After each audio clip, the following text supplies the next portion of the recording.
will be blessed by God's word today.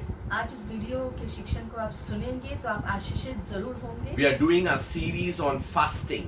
हम उपवास की श्रृंखला को जारी रख रहे We हैं। are learning and getting to know things about God's word.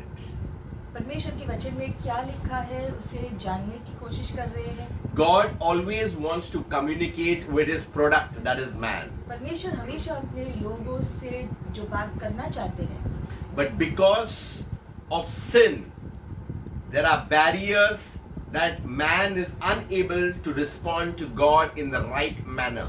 लेकिन जो पाप की वजह से सही तरीके से परमेश्वर से हम बातचीत नहीं कर पाते हैं, हमारा रिश्ता उसके साथ जुड़ नहीं सकता। Man has gone in his own way trying to see God. और मनुष्य अपने ही रास्ते जो है पे जा रहा है इस खोज में कि वो प्रभु को पाले। Man is trying to please God on his own terms. क्योंकि मनुष्य अपने ही शर्तों पर परमेश्वर को खोजने की कोशिश करते हैं। You can't please God on your terms. You have to please God on his terms. हम प्रभु को प्रसन्न अपने इच्छा के अनुसार नहीं कर सकते हैं। वो जैसा चाहते हैं वैसा जीवन जी के उसको हम पा सकते हैं। We are in his kingdom. He's got the terms and the condition laid down in the manual book that is called the Bible. और हम उसके कानून के हिसाब से जो उसने जो बाइबल में लिखा है उसका पालन करते हुए ही हम उसे प्रसन्न कर सकते हैं। So, what is the fast? और इसलिए ये उपवास क्या है? It is a conscious, intentional decision to abstain from food. ये जो है जानबूझकर हम जानते हैं कि हम भोजन को त्याग रहे हैं।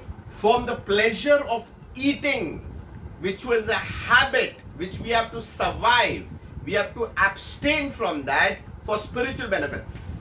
मतलब कि शारीरिक जरूरत जो भोजन है जिसकी शरीर को जरूरत है उसको हम त्याग देते हैं, छोड़ देते हैं इस कारण के लिए कि हम प्रभु को पा सके, प्रभु को पाने में हमारा समय और हमारी शक्ति लगाते हैं। There are few questions that need to be asked at this point. तो कुछ प्रश्न उभरते हैं। Should every believer fast? क्या हर विश्वासी को उपवास करना चाहिए Is there any virtue in fasting? या उसमें कोई जो मायने है क्या? How does fasting add to our prayer life? उपवास से हमारी प्रार्थना के जीवन को क्या फायदा होगा? Does fasting just mean abstaining from a meal? क्या उपवास सिर्फ इतना ही है कि हम भोजन को त्याग रहे हैं? Can a person fast but not pray?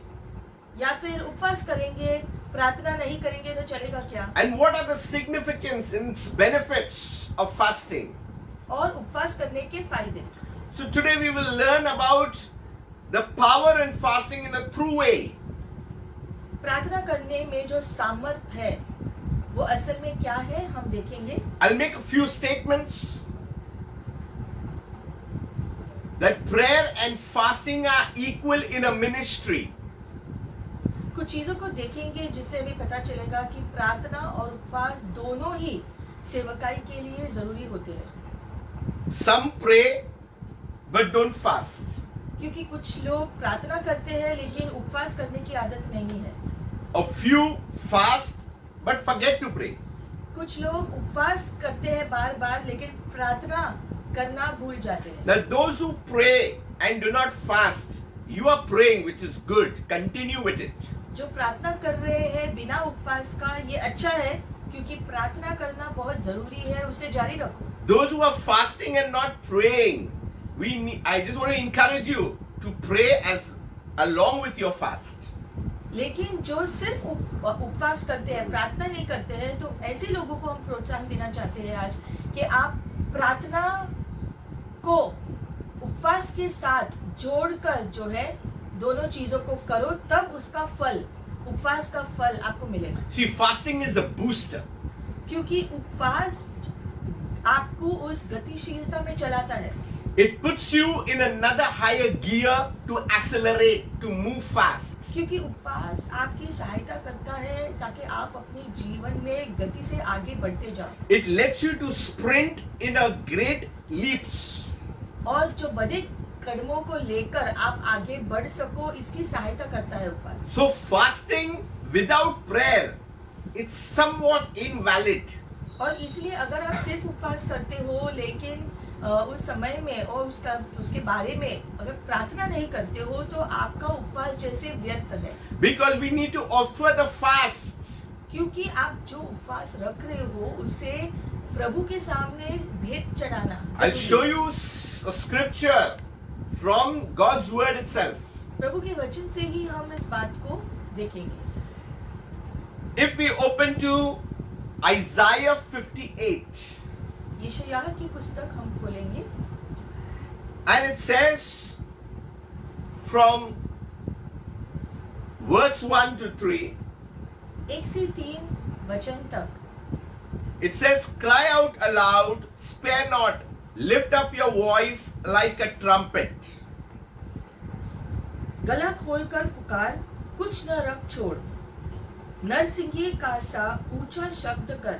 Tell my people their transgression and the house of Jacob their sins.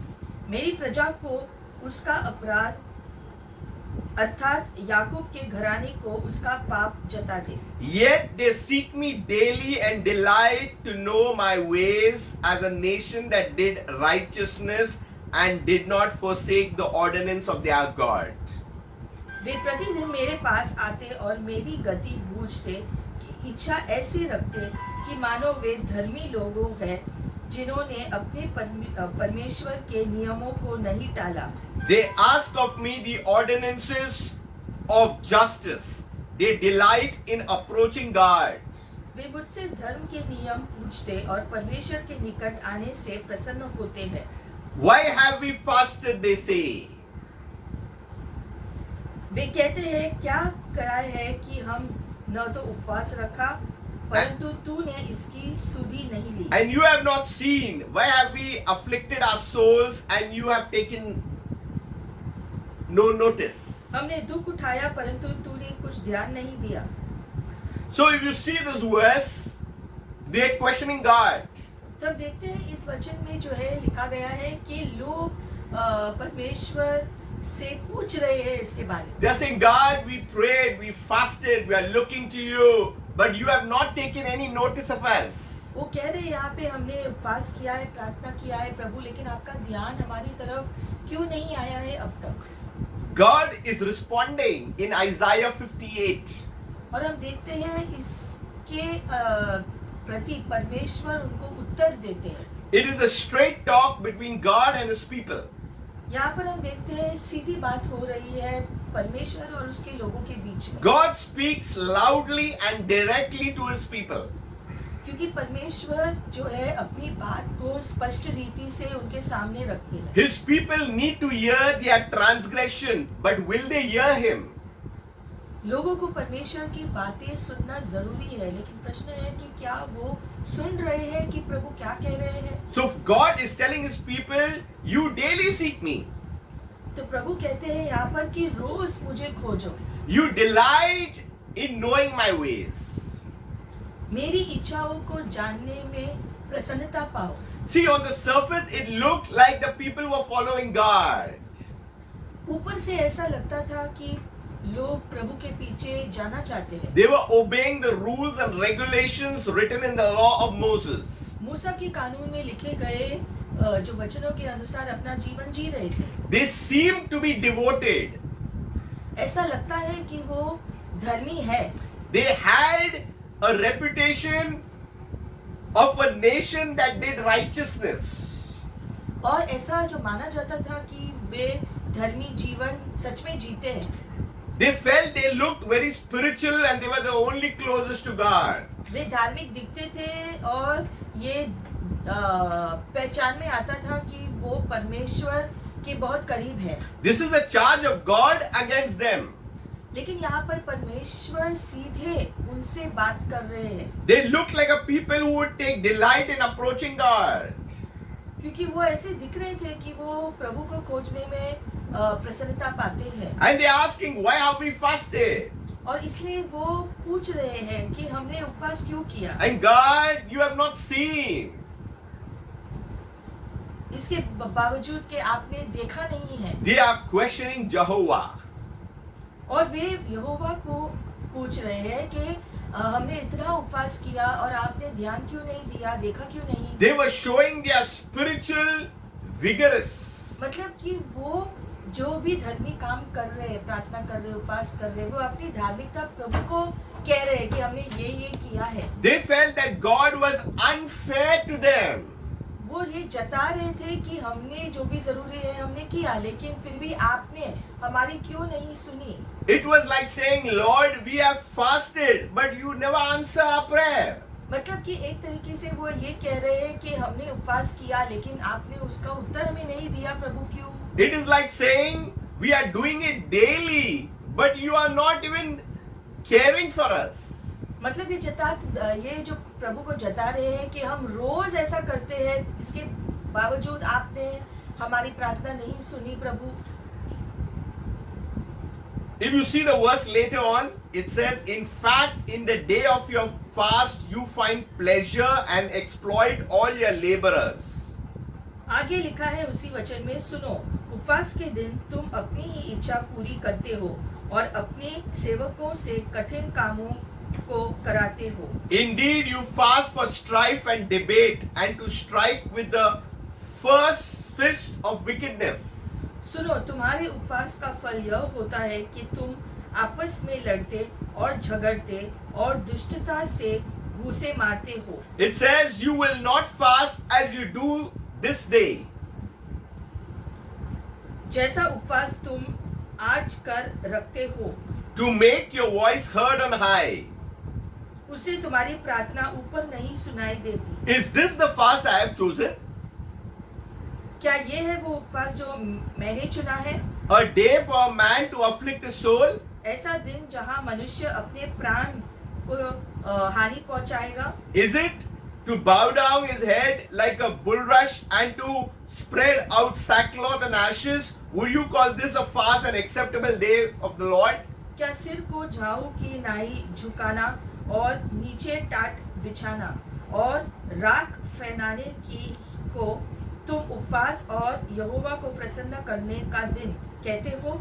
Now they were doing it exactly how Moses had written in the law. इन जो वचनों से हमें पता चलता है कि लोगों ने मूसा के कानून के हिसाब से जैसा उपवास रखना था वैसा उपवास रखा। But it was done religiously. लेकिन सिर्फ उपवास रखने के लिए ही रखा। All religions pray and fast. जैसे कि सारे धर्म प्रार्थना करते हैं और उपवास करते हैं। But we need to see in God's manual what God is saying. लेकिन इसमें हमें पता चलेगा कि परमेश्वर उपवास के बारे में हमसे क्या चाहते हैं कि हम वो कैसा करें। These people were bowing their heads. ये लोग अपने सर को झुका रहे हैं उपवास They were में spreading sackcloth and ashes. और जो है खुद को उदासहीन वातावरण में डाल रहे हैं। But the problem was not that. The problem was inside their hearts. They were not clear with man and with God. समस्या वो नहीं थी कि बाहरी रूप से आप क्या जता रहे हो। जरूरी ये था कि वो अंदरूनी रीति से कितने तैयार हैं, अंदरूनी रीति से उनका प्रभु के साथ और एक दूसरे के साथ उनका मेल मिलाप कैसा है। What a waste of mere words. They were just mere words. क्योंकि वो सिर्फ शब्दों से प्रार्थना कर रहे थे, बस ऊपरी रीति से। It's like praising God with your lips and your hearts are far away. मतलब कि सिर्फ आपके मुंह से जो है शब्द निकल रहे हैं, लेकिन वो शब्द आपके हृदय से नहीं निकल रहा है, इसलिए उसमें कोई मायने नहीं। In Isaiah 58, God is responding and expressing what He has for them.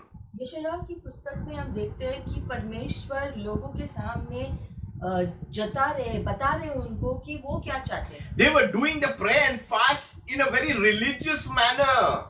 परमेश्वर उनको समझाने की कोशिश कर रहे हैं कि आप प्रार्थना और उपवास सिर्फ धर्मी दिखाने के लिए कर रहे हैं। It was only an outward expression. क्योंकि वो सिर्फ आप इसलिए कर रहे हो क्योंकि आपको उसको करना है, उसमें कोई गहराई नहीं है, There was no inward intent. क्योंकि अंदरूनी रीति से कोई उद्देश्य नहीं है. They were just following certain laws that were given to them as traditional. बस कुछ परंपरा के हिसाब से जो आप चीजों को कर रहे हो, लेकिन उसमें कोई आपके लिए गहराई नहीं है. So the Lord was exposing the shallow worship of his people. तो इसीलिए परमेश्वर लोगों के ऊपरी आराधना को डांट रहे हैं. See, if you look at the word fast in Hebrew, it is sum. इब्रानी शब्द उपवास के लिए जो सुम है, It means to cover with mouth. मतलब है कि मुंह से ढाकना. So you cover over the mouth तो मतलब आप अपने मुंह को ऊपरी रीति से ढाकते हो so that the external food will not go inside. ताकि शारीरिक भोजन आपके पेट में न जाए. But at the same time, the inside things, what you have to speak to man, the evil things also would not come. लेकिन इसलिए भी है ताकि आपके अंदर से बुरी बातें आपके मुंह से न निकले. So praying and fasting on one side, thinking, speaking evil, having things in your heart, that is the problem God was having. तो प्रभु कह रहे हैं, एक तरफ से आप उपवास प्रार्थना कर रहे हो जो अच्छा है करना, लेकिन दूसरी तरफ जो उसके साथ आपको करना है, मतलब बुरी चीजें न बोलना, बुरी चीजें न करना, इस पर आप ध्यान नहीं दे रहे हो, जिसकी वजह से वो पहला आधा व्यर्थ जैसा होता है. How can you see the power of fasting if these things are there?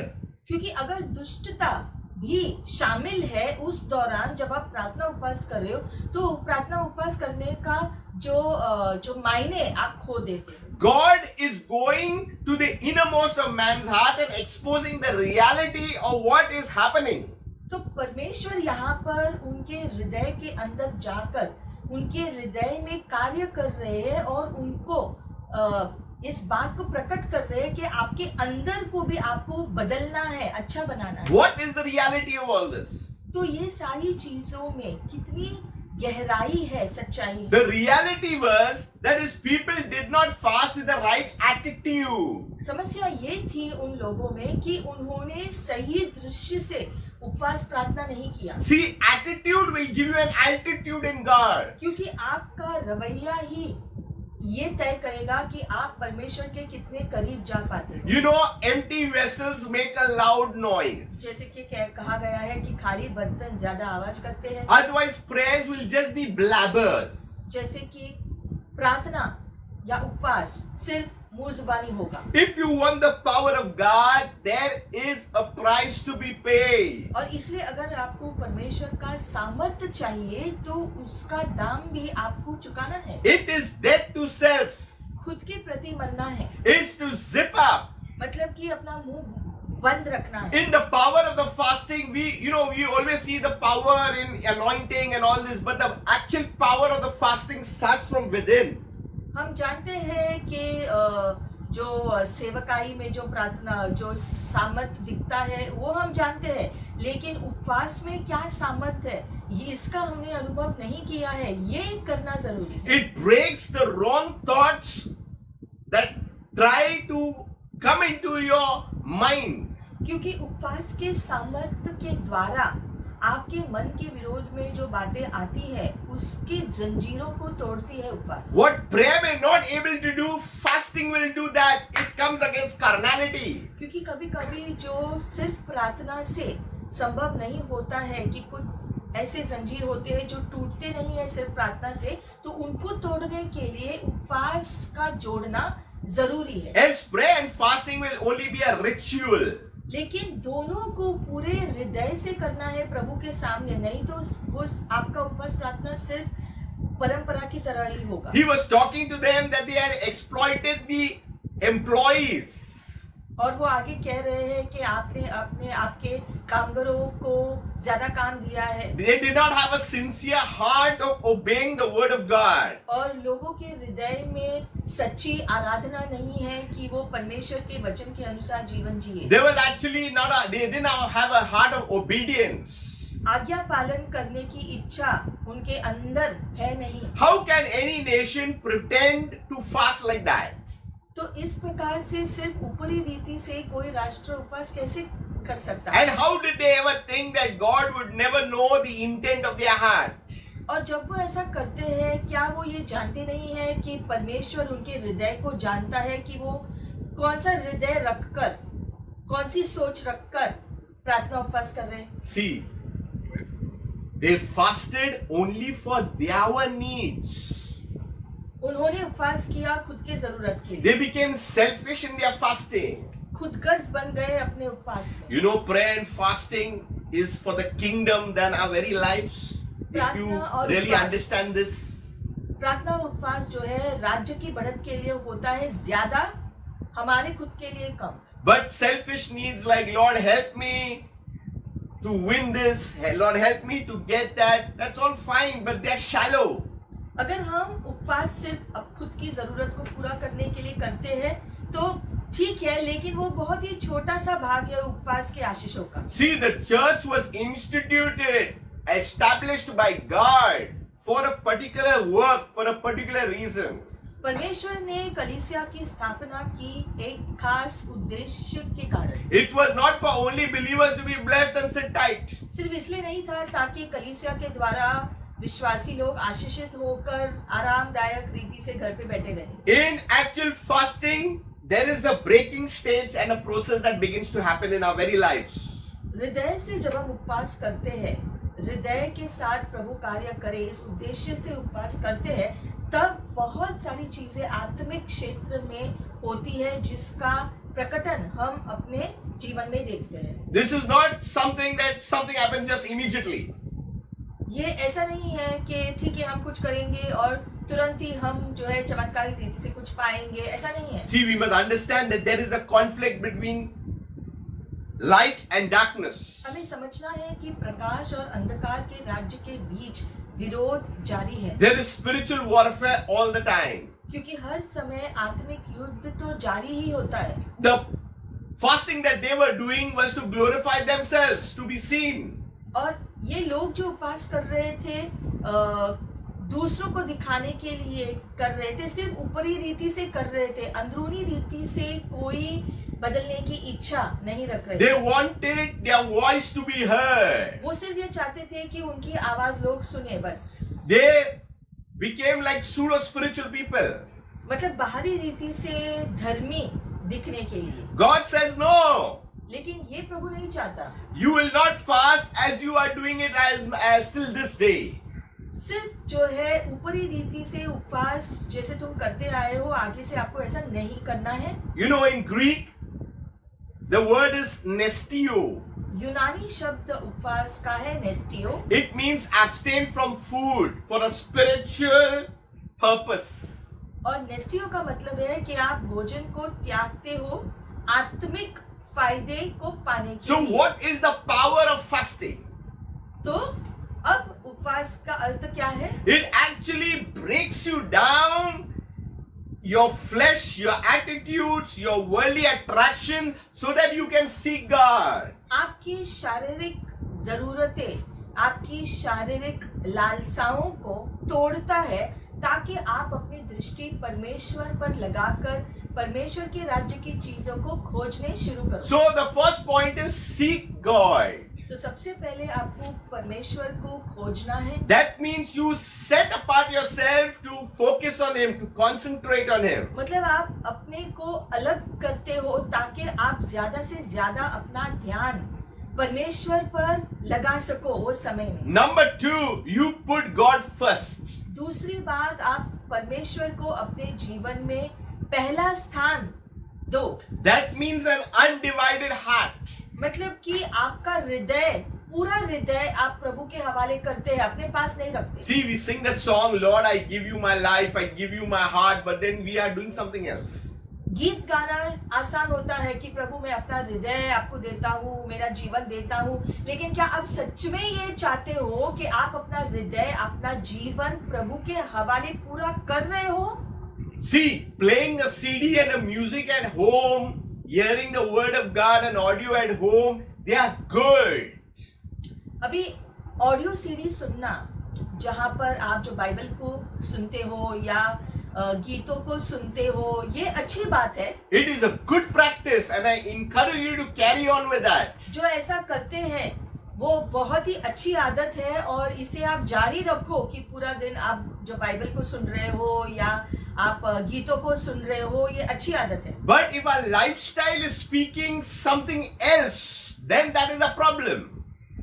लेकिन हम आपको ये भी बताना चाहते हैं कि बाइबल को और गीतों को सुनने के दौरान आप वो कर रहे हो, लेकिन उसके अलावा अगर आपका जीवन उसके विरोध में आप कर रहे हो, मतलब कि जो प्रभु नहीं चाहता है वो चीजें आप करते हो, तो आपका ये सारी चीजें सुनने का फायदा क्या है? If we are thinking bad about someone, अगर हम जानबूझकर किसी के बारे में बुरा सोचते हैं, if we are encouraging evil thoughts in our hearts and in our lives, अगर हमारे दिल में, जीवन में दुष्ट चीजों को सुनते हैं, then it is सोचते हैं, just the opposite of what God wants from us. तो आप अपना जीवन इस प्रकार से जी रहे हो जो प्रभु नहीं चाहता है आपके लिए। That means putting God first, that means everything else must just leave. इसका मतलब है कि जब आप परमेश्वर को पहला स्थान देते हो, मतलब परमेश्वर और उसके राज्य की चीजों को पहला स्थान देते हो, बाकी सारी चीजों को जो है निकाल देते हो आपके जीवन से। The third is you need to come to a point of intimacy with God. अगला आपको जो है अपना रिश्ता परमेश्वर के साथ और गहरा बनाना है। You know, it's like this. It gets locked. बहुत ही जो है एक दूसरे के अंदर तालमेल रखने वाला जीवन। You know, Christ in us, the hope of glory. इसलिए वचन कहता है मसीह मुझ में महिमा की आशा होती है। I am hidden in Christ, locked. It's interlocked. मैं मसीह के अंदर जीता हूँ, मतलब कि मैं और मेरा मसीह हम एक दूसरे के अंदर जो है जीते हैं। So Christ in us is God's responsibility. He does it. तो यीशु हमारे अंदर ये परमेश्वर की जिम्मेदारी है और इस काम को वो पूरा करता है। But I in Christ is my responsibility of getting locked with Christ. लेकिन हम यीशु में रहते हैं, ये काम हमको करना है और इसका परिश्रम हमें करना है कि हम परमेश्वर जैसा चाहते हैं उसी प्रकार से जीवन जिए। Listen, God says many times in His Word, I will not leave you nor forsake you. प्रभु ने बहुत बार अपने वचन में ये शब्द लिखा है कि मैं तुम्हें कभी नहीं त्यागूंगा, मैं तुम्हें कभी नहीं छोड़ूंगा, ये प्रभु कहता है बार बार। But He also says, my sheep hear my voice and follow me. लेकिन उसके साथ साथ प्रभु ये भी कहता है कि मेरे भेड़ मेरी आवाज सुनकर उसके अनुसार जीते हैं। We want God's protection. हमें प्रभु की सुरक्षा चाहिए, We want God's answers. प्रभु की ओर से उत्तर चाहिए, We want to hear the things from God. प्रभु के राज्य की चीजों को हमें सुनना पसंद है, But we do not want to follow. लेकिन उसके वचन के अनुसार जीना ये इच्छा क्यों नहीं रखते? Whenever we need the things of heaven, we have to go on heaven's terms and conditions. अगर हम स्वर्ग से कोई चीज चाहते हैं तो स्वर्ग के कानून के हिसाब से जीना भी जरूरी है। See, if we just go to Jeremiah 29:13. यिर्मयाह की पुस्तक में जाएंगे, 29वां वचन।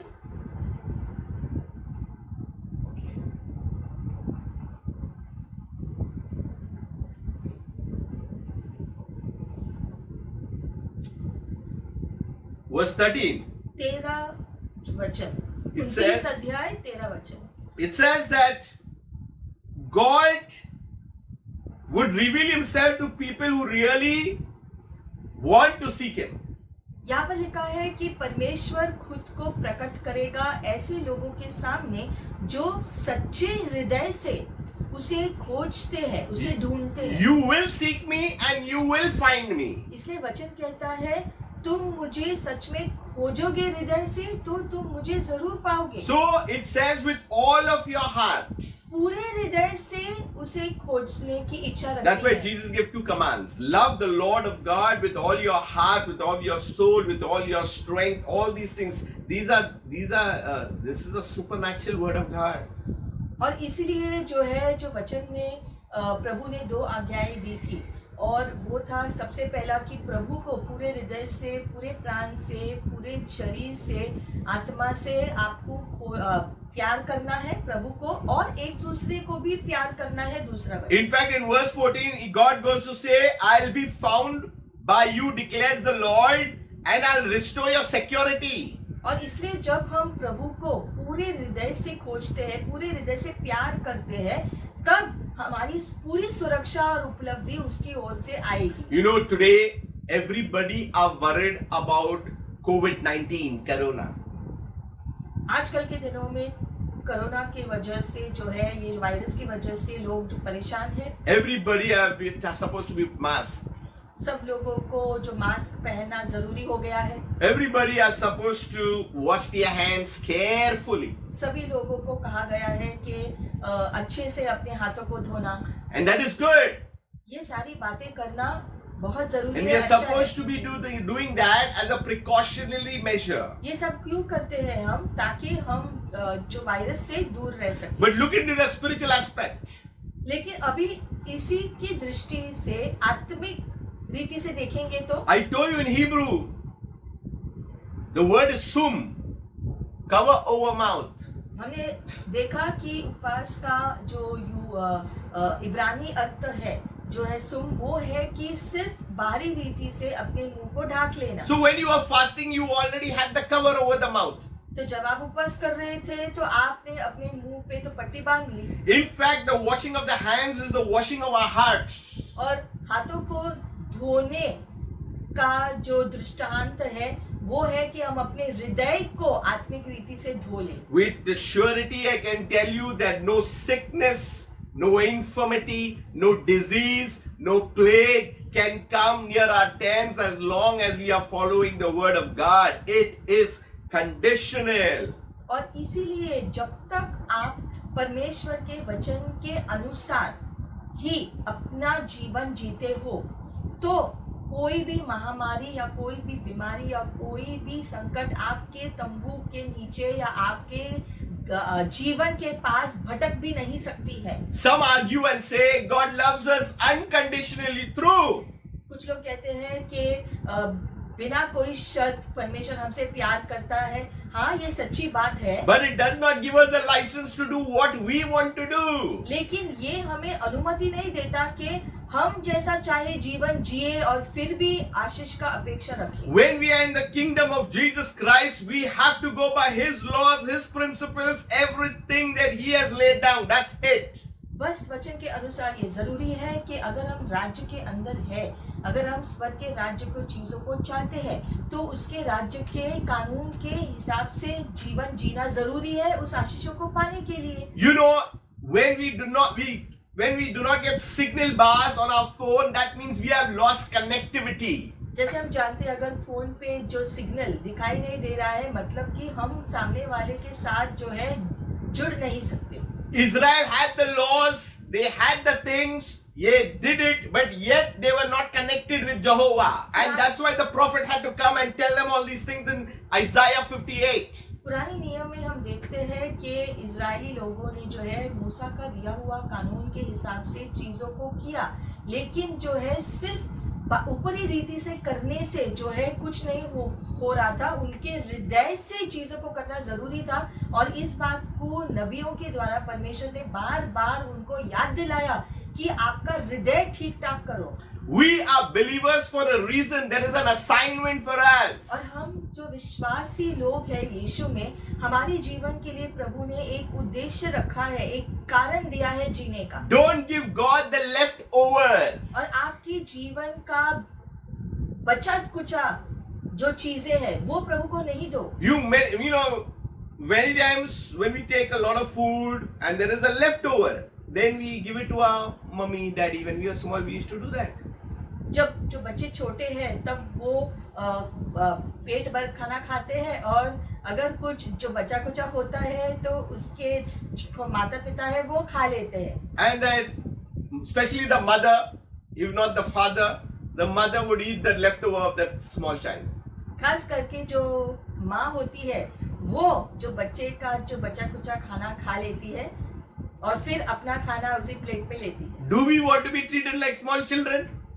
तो क्या हम चाहते हैं कि हम ऐसे छोटे बच्चों की तरह ही रहे और लोग हमारे प्रति ऐसा व्यवहार करें जैसे हम अभी भी छोटे ही हैं? Fasting means you are growing in the faith, you are maturing with the responsibility. उपवास करने का मतलब है कि आप परिपक्व होने की प्रक्रिया में खुद को लगाते हो। No leftovers, we give God the first.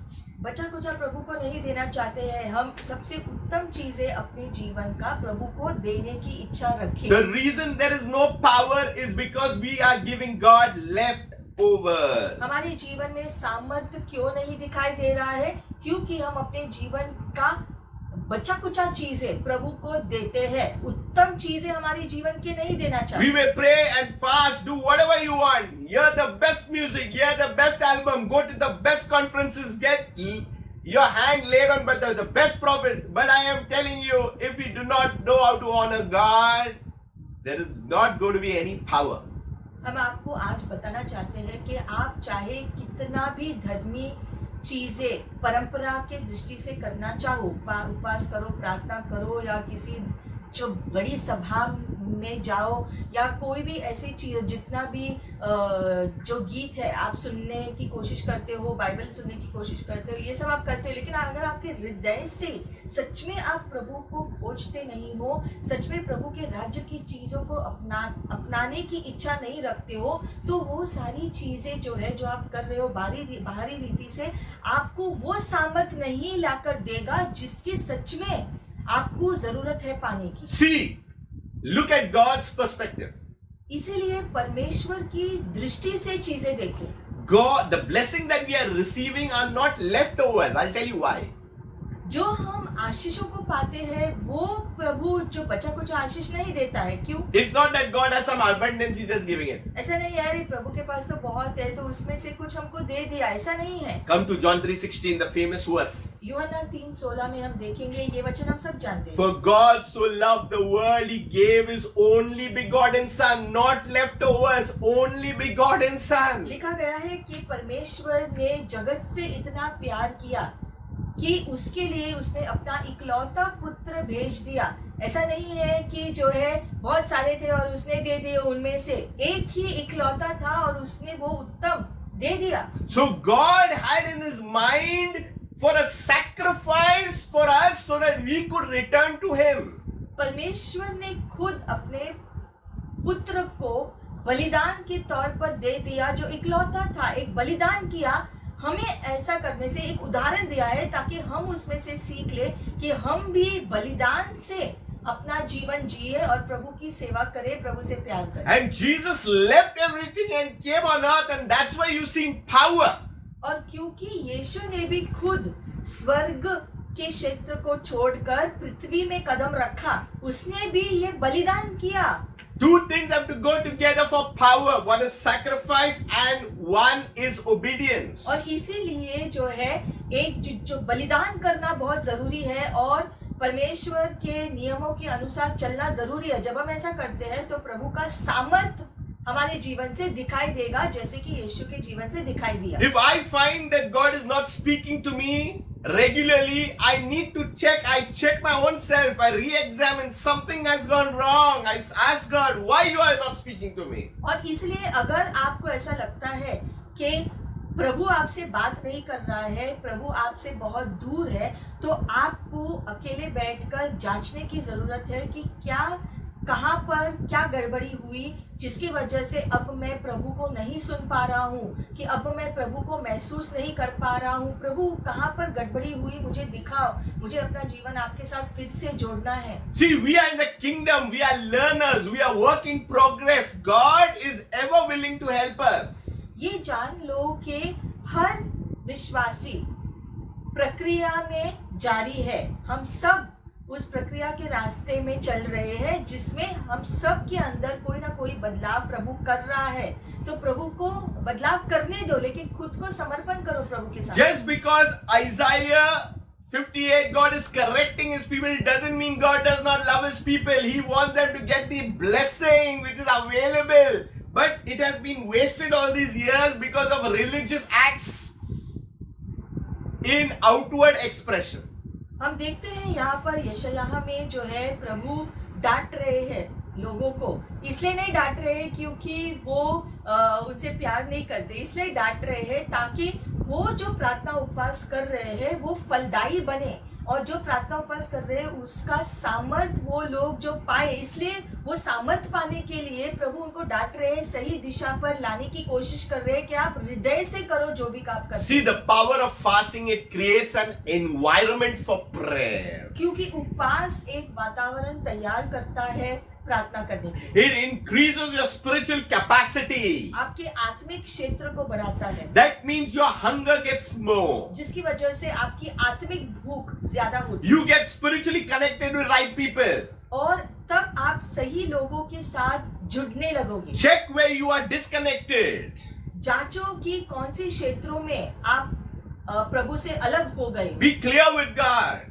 प्रभु के सामने जो है जो पारदर्शी बनो। I'm sure the Holy Spirit will guide us and direct us in every aspect. अगर आप इसकी इच्छा रखोगे तो पवित्र आत्मा आपको इसमें मदद जरूर करेगा। Fasting is interceding for others. उपवास है कि आप दूसरों के लिए भी उपवास करते हो। Many a time we bring only our list, we are bothered only about ourselves. How we will see the power of God in the lives of someone else? बहुत लोग उपवास खुद के लिए ही रखते हैं, लेकिन उपवास दूसरों के लिए भी आप रख सकते हो ताकि दूसरे लोग कोई और प्रभु के आशीष को पाए। You know, Jesus has paid the price. हम जानते हैं यीशु ने दाम चुकाया। The apostle could have said, "Hey, here we pay the price, now we will see everything." No, they were martyred. शिष्य कह सकते थे कि यीशु ने तो दाम चुकाया है तो हमें कुछ करने की जरूरत नहीं है। नहीं, ऐसा नहीं हुआ। हम जानते हैं कि सारे प्रेरितों ने जो है शहीद हुए यीशु के नाम के कारण। Because they were doing it for another generation that is coming forth. क्यों उन्होंने ऐसा किया? उनको शहीद होने की जरूरत क्या थी? ताकि आने वाली पीढ़ी प्रभु के कार्यों का आशीष पाए। That means the 12, it became 70, it became 120, and it went to 3,000, went to 5,000, where it started increasing. और इसलिए हम देखते हैं इसी हिसाब से जो है जो 12 की संख्या थी वो धीरे धीरे जो बढ़कर बहुगुना हो गई। So, what does prayer do? तो हम देखते हैं कि प्रार्थना से क्या होता है। Prayer is an opener. प्रार्थना चीजों को खोलकर रखता है आपके लिए, But fasting is the booster. लेकिन उपवास उस गति को बढ़ाता है। But prayer can be selfish at times when we look at only our needs.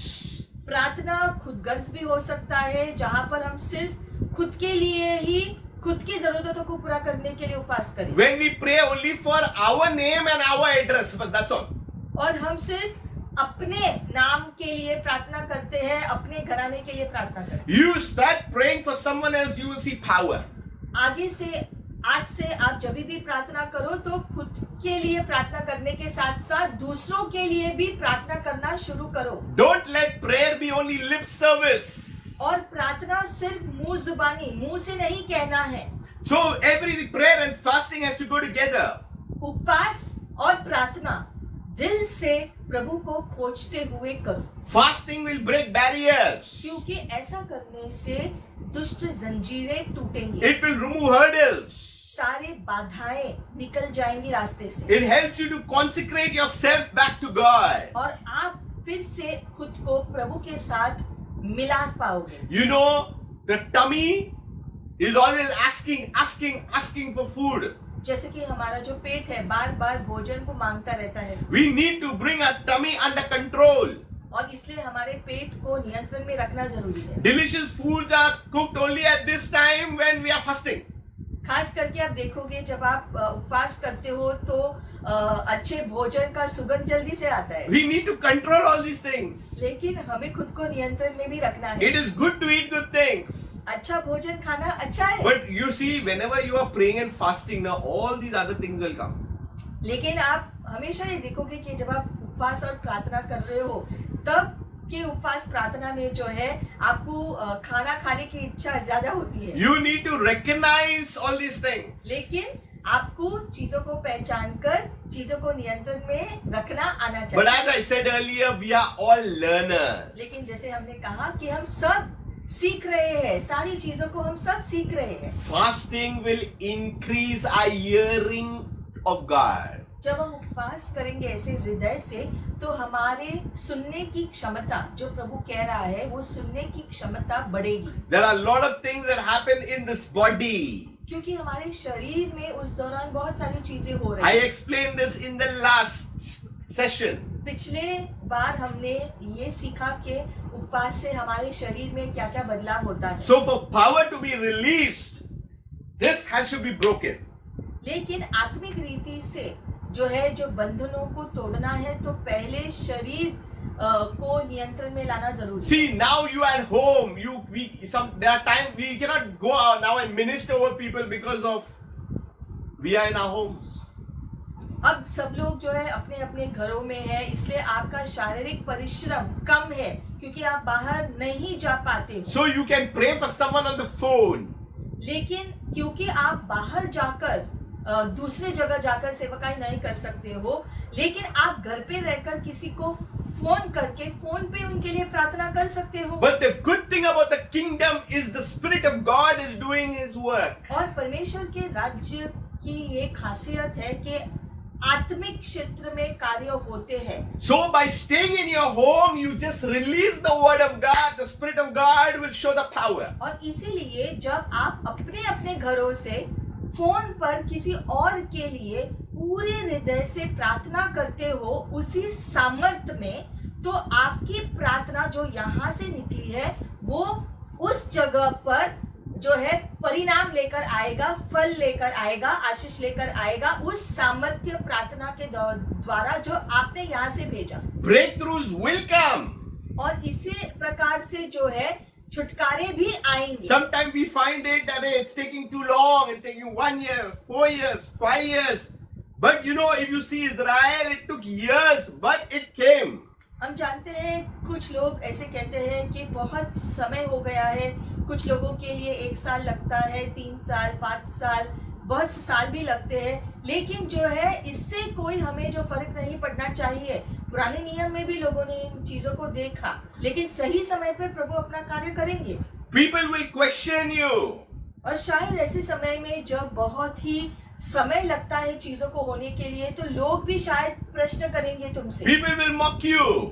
शायद लोग आपका मजाक भी उड़ा देंगे। This is all part of it. ये सारी बातें जीवन से जुड़े हुए चीजें हैं। You will get insulted. लोग आपका अपमान भी शायद करें, No problem. उस पर ध्यान नहीं देना, But stay on God. लेकिन आपका दृष्टि प्रभु के ऊपर ही रखना है, Help is coming. क्योंकि प्रभु की ओर से सहायता रास्ते पर है आपके लिए। God will never let His children put to shame. क्योंकि परमेश्वर ये कभी अनुमति नहीं देगा कि उसके बच्चे किसी भी प्रकार से शर्मिंदगी का सामना करें। Even though we have made a mistake, अगर हमने खुद भी गलती की है, तो भी प्रभु सहायता करेगा। if we attend to hear His voice, God will be in the act of His saving grace. अगर आपने गलती भी की है, लेकिन अब अगर आप पश्चाताप करते हो और सच्चे हृदय से उसे खोजते हो कि उसकी इच्छा पूरा करने के लिए, तो उसके अनुग्रह से वो चीजों को संभाल लेगा। So God is involved in the things of man. क्योंकि परमेश्वर मनुष्य के जीवन में रुचि रखता है। God is involved. परमेश्वर आपके जीवन के हर चीज में शामिल है। John 3:34. यूहन्ना 3। What it says? The one whom God sends speaks the words of God. प्रभु ने जिसे भेजा है, वो परमेश्वर के शब्दों को कहता है। Because God does not give the Spirit in limited measure to him. क्योंकि परमेश्वर सीमित रीति से अपनी आत्मा उसे नहीं देता। Listen. Verse 35.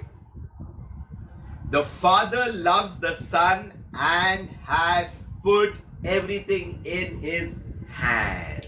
अगले वचन में लिखा गया है कि पिता ने पुत्र से इतना प्यार किया है, इसीलिए सारी चीजों को उसके हाथों में सौंप दिया है। He has taken everything and put it in His hands. पिता ने, स्वर्ग के पिता ने अपने पुत्र के हाथों में सारी चीजें लेकर यीशु के हवाले कर दिया है। Now it is up to the Son. अब जो है बेटे के ऊपर है। The Son says, I give you the keys of the kingdom. बेटे के ऊपर है कि वो सारी चीजों को क्या करता है। तो हम जानते हैं वचन कहता है कि पुत्र कहता है कि जो भी मेरे पास है उसके ऊपर अधिकार मैं तुम्हें देता हूँ। Do not panic. इसीलिए आप हड़बड़ी में मत जियो, You will stride. आप आगे बढ़ोगे The breakthrough has come. और छुटकारा आया है। The breakthrough has come. छुटकारा आया है। No sickness, I said, will come near your tent. कोई भी बीमारी आपके तंबू के पास भी नहीं भटकेगी। We are in the camp of the Lord under the banner of Jesus Christ. क्योंकि हम परमेश्वर के तंबू के अंदर जीते हैं और इसलिए हमारा यीशु हमारा यहोवा निस्सी है। So God has been involved in the things what we are doing for His kingdom. और तंबू के अंदर जीवन जीने की वजह से हम जानते हैं कि परमेश्वर सारी चीजों के नियंत्रण में है। The Bible is very clear on certain things.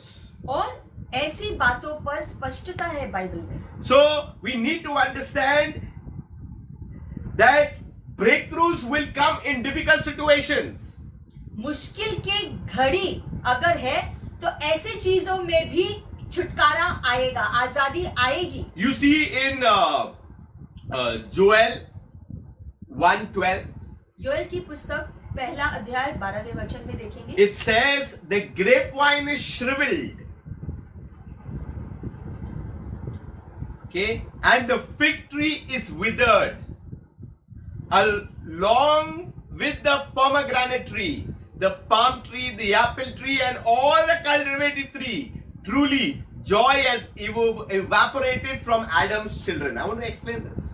दाखलता सूख गई और अंजीर का वृक्ष कुम्हला गया है। अनार, ताड़, सेब, वरन मैदान के सब वृक्ष सूख गए हैं और मनुष्यों का हर्ष जाता रहा है। So all of the cultivated trees have become dried up. तो लिखा गया है कि खेती के सारे वृक्ष सूख गए हैं। And it says the joy has evaporated from Adam's children. जिसके वजह से आदम के जो बच्चे हैं उनका हर्ष चला गया है। You know, when man sinned, he has fallen short of the glory of हम God. जानते हैं कि मनुष्य ने जब पाप किया तो परमेश्वर की महिमा से अलग हो गया उसी वक्त। So now what do Israel do? तो अब इस वजह से इस्राएल का घराना क्या करे? Verse 13. आगे के वचन में 13, Put on your mourning clothes, you priests, and cry aloud, you ministering servants at the altar. Come, stay the night in the mourner's clothes, you ministers of my God, because the grain offering and the wine offering is held back from the temple of your God. 13वें वचन में लिखा गया है, हे याजकों, कटी में टाट बांधकर छाती पीट पीट के रो, हे वेदी के टहलुओं हाय हाय करो, हे मेरे परमेश्वर के टहलुओं आओ, टाट ओढ़े हुए रात बिताओ, क्योंकि तुम्हारे परमेश्वर के भवन में अन्न बलि और अर्घ अब नहीं आते। Because people have stopped giving offerings to God. Look, it's very clear. Grain offering and wine offering has been held from the temple of God. क्यों ऐसा हुआ है? क्योंकि इसका कारण लिखा गया है यहाँ पर कि उन्होंने भेंट चढ़ाना बंद किया। God had a problem with Israel. प्रभु ने इस समस्या को स्पष्टीकरण किया। God had the problem with the priests and the people. प्रभु ने कहा कि याजकों ने और लोगों ने ये गलती की है। So he tells the priest first, you need to put on the mourner's clothes, you need to do this, because he's telling them grain offering and wine offering has been held back from the altar of God. सबसे पहले वो याजकों को कहता है कि तुमने ये सारी चीजें करने को रोका क्यों? आपके जो बलिदान चढ़ाने को, भेंट चढ़ाने के कार्य को रोका क्यों? इसी प्रकार से लोगों ने भी ऐसा किया। क्यों तुमने ऐसा किया? The tithes, the offerings, and all the things that has to be offered on the altar, it has been stopped. What has happened? दशवांश देना बंद क्यों किया? भेंट चढ़ाना बंद क्यों किया? ये सारी चीजें करना बंद क्यों किया तुमने? And that's why the blessings are not pouring in. You're not seeing the power. ऐसी चीजें आपने की है, इसलिए आशीषें आना बंद हुई है, सामर्थ का दिखना बंद हुआ है। So God in verse 13, this is called diagnosis of God. ये परमेश्वर ने स्पष्टीकरण किया समस्या का खुलासा किया। So God has diagnosed what was the problem. प्रभु ने उनको बताया कि समस्या कहाँ थी। Now you will see the medicine bottle. अब उसका औषध कहाँ पर है? 14. 14वें वचन। Set apart time for a fast. उपवास का दिन ठहराओ, Call a solemn assembly. महासभा का प्रचार करो, Gather the elders and everyone living in the land to the temple of the Lord your God and cry out to the Lord. पुरनियों को वरन देश के सब रहने वालों को भी अपने परमेश्वर यहोवा के भवन में इकट्ठे करके उनकी दुहाई दो। Now Joel 1:12 to 14 is before the fast. अब योएल 1:12 से 14 का वचन जो है उपवास के पहले का है। Now I'll show you Joel 2 अब योएल दूसरे अध्याय में अगर हम जाएंगे verse 18 onwards. 18 वचन से, This is after the fast. ये जो वचन है उपवास के बाद का है। We must know what is before the fast and what comes after the fast. हमें ये जानना How? जरूरी है, जो फर्क जानना जरूरी है कि उपवास के पहले क्या क्या कैसा होना चाहिए और उपवास के बाद क्या कैसा होना Now चाहिए। what will happen after the fast? Let me tell you. अब उपवास के बाद क्या होगा ये देखेंगे। Joel 2:18. Joel 2। Then the Lord will show great concern for his land 18वें वचन में लिखा गया है, and will have compassion on his people. तब यहोवा को अपने देश के विषय में जलन हुई और उसने अपनी प्रजा पर तरस खाया। The Lord will say to his people, यहोवा अपने प्रजा से कहेगा, Look, I will send you the grain, new wine, oil, and you will be content with them. I will no longer cause you to be a disgrace among the nations. सुनो, मैं अन्न और नया दाख मधु और ताजा तेल तुम्हें देने पर हूँ और तुम उन्हें पाकर तृप्त होंगे और मैं भविष्य में अन्य जातियों से तुम्हारी नामधराई न होने दूंगा। Then we go downwards to verse 23. आगे के वचन में देखेंगे, Be glad, children of Zion. 23 वचन में लिखा गया है, Rejoice in the Lord your God, हे सिय्योन के बच्चे, तुम परमेश्वर यहोवा के कारण मगन हो, because he has given you the right amount of early rain, and he will cause the rain to fall for you before both the early and the latter rain as before. This is all happening after the fast. और आनंद करो क्योंकि तुम्हारे लिए यह वर्ष अर्थात बरसात की पहली वर्षा बहुतायत से देगा और पहले के समान अगली और पिछली वर्षा को भी बरसाएगा तुम पर। ये जो है उपवास के बाद में का वचन। The threshing floors will be smoothed in grain, and the vats will overflow with wine and oil. तब खलियान अन्न से भर जाएंगे और रासकुंड नए दाख मधु और ताजे तेल से उमड़ेंगे। And from verse 25 it says, I will restore, restore, restore, restore, restore. और 25वें वचन से आगे हम पढ़ेंगे तो हम लिखा गया है कि सारी चीजों को फिर से आपके जीवन में स्थापना होगी। What is the meaning of restore? That means you have lost something, now he'll restore it back. पुनः स्थापना का मतलब क्या है कि जो भी चीजें खो गई है वो प्रभु फिर से स्थापित करेगा, आपके जीवन में फिर से ले आएगा। In fact, verse 20 says that you will have plenty to eat. आगे लिखा गया है कि आपको जो है बहुतायत खाने के लिए मिलेगा। You will be fully satisfied. 26वें वचन में लिखा गया है, आप पूरी रीति से संतुष्ट होंगे। My people shall never be ashamed. Everything is written in 26. मेरे लोग कभी शर्मिंदगी का सामना नहीं करेंगे। So you see, before the fast, after the fast, God had to diagnose. तो हम देखते हैं यहाँ पर Oh Lord. उपवास के पहले और उपवास के बाद में जो भी होना है, जैसे होना है, उसका स्पष्टीकरण प्रभु ने हमें दिया है। What is happening in the 40 days? तो ये 40 दिन का उपवास जिसमें हम अभी जारी है, तो उसमें क्या हो रहा है? See, when you go to the doctor, जैसे हम जब डॉक्टर के पास जाते when I हैं, was very small, I used to regularly go to the doctor. जब मैं छोटा था तब मैं बार बार डॉक्टर के पास जाता था And the doctor used to, when he should check me with a stethoscope, और उस समय डॉक्टर की जांचने की तरीका अलग होता था। he should, as he would put a stethoscope, he said, breathe. और वो अपने यंत्र से जो है छाती पर लगाकर कहते थे अब सांस लो। Then he used to turn and behind also. I don't know what he found behind, but he would. फिर वो कहते थे घूमो, और फिर जो है पीठ पर भी जांचते थे, कहते थे सांस लो, और पता नहीं वो क्या जांचते थे हमारे पीठ पर भी। But the doctor knows better. लेकिन डॉक्टर जानता है अच्छी रीति से कि वो क्या कर रहा है। And I thought that he's a little out of his mind. मैं सोचता था कि पीठ पर जांचने का क्या है फायदा। So God is checking us everywhere in the 40 days. उसी प्रकार से ये 40 दिनों में प्रभु हमें अंदर बाहर आगे पीछे जांचेगा। Listen, beloved people. इसलिए प्रिय लोग सुनो इस बात। Every day I look at it like this. God is checking one organ in my body. My mind, my heart, my everything is being checked. इन 40 दिनों के दौरान ये जान लो कि परमेश्वर हमारे जीवन के हर पहलू को जांचेगा, हृदय को और हमारे जीवन का हर पहलू को प्रभु जांचने वाला है और उसे ठीक कराने वाला है। Because the Bible says, then you shall go out with joy. क्योंकि बाइबल कहता है इस चीजों के बाद, इन दिनों के बाद आप हर्षित होकर जीवन जियो। The trees of the fields will clap their hands. और खेत के वृक्ष भी ताली बजाएंगे। There will be a clapping in your life.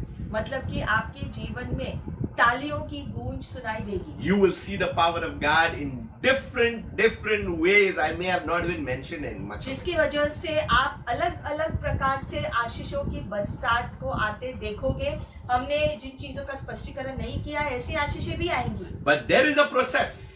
लेकिन वहां पहुंचने के लिए एक प्रक्रिया होती है। Don't take the 40 days for granted. इसलिए ये 40 दिनों को हल्के रीति से मत लो। In this time, take advantage. ये टाइम का पूरा फायदा आपको लेना है। Many great leaders are saying this corona will be with us forever, for life. विश्व के लोग ये कह रहे हैं कि ये महामारी लंबे समय तक लोगों के पास होने वाला है। We have to live with it. और ये भी कह रहे हैं कि हमें इसी प्रकार से अब जीना है लंबे समय तक। I immediately remember Joshua what he said. तुरंत ही जब हमने ये सुना खबरों में, तब हमको ध्यान आया कि जोशुआ ने बाइबल में क्या कहा। As for me and my house, we will serve the Lord. कि मैं और मेरा पूरा घराना तो प्रभु की सेवा करेंगे। I won't let someone else decide for my house. I will decide for my house that God's word will remain and no sickness, nothing will come near close to me. और जोशुआ की तरह हमें खुद के लिए तय करना है कि चाहे दुनिया जो भी कहे, मैं निर्णय लेता हूँ और मैं अपने लिए और अपने घराने के लिए विश्वास करता हूँ कि ये महामारी हमारे तंबू के आसपास नहीं भटकेगी, क्योंकि हम परमेश्वर के जो है नियंत्रण में, परमेश्वर के उपस्थिति में जीते हैं, तो हमें कुछ नहीं होगा। ये मेरा विश्वास है मेरे लिए और मेरे घराने के लिए। The outside world will see and know that we are children of the Most High God. बाहर की दुनिया देखेंगे और जान लेंगे कि आप परमेश्वर के बच्चे हो और आप पे परमेश्वर की कृपा दृष्टि किस प्रकार से बहुतायत दिखाई देगी। All the scriptures that I have given today, open and read and read and read, and you will see the things of God happening in your life. आज जो भी वचन हमने देखे हैं उसे बार बार आप जो पढ़ो और उस पे मनन करो, और फिर आपको प्रभु की आत्मा और ज्यादा व्याख्यान देगी, समझाएगी, गहराई बताएगी चीजों के बारे में जो आपको अपने जीवन में लागू करना है। God bless you. प्रभु आपको आशीषित करे। Until we meet next time. जब तक हम फिर से न मिलें।